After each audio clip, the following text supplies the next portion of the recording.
ვინმეს ვეძებ, ვინც შეიძლება ჩემ დიშვილს იცნობდა. მართლა? სტამბულისკენ გადავიდაო ამბობენ.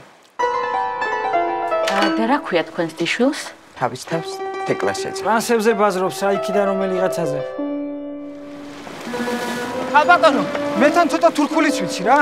ინგლისურიც ვიცი რა, ის YouTube-ის ყურებით ვისწავლი. თქვენ მაგივრად მე დაველაპარაკები რა ამ ხალხს. Hello, how are you? How much? კარგი. კარგი მართლა? トランスジェンダーの名を探しにジョージアからイスタンブールへ。Abi, götüreyim mi abi? Bildim. Come on. Abla, yok öyle biri burada. ცხოვრება ის ში. მაგრამ კარგი ამბავიც მაქვს, ვიღაც გოგოს შევხვდი, რაღაც ორგანიზაციაში მუშაობ. 出会ったのはトランスジェンダーの弁護士エブリム。 What's her name again? თეკლა. Tekla. Are you sure she wants to be found?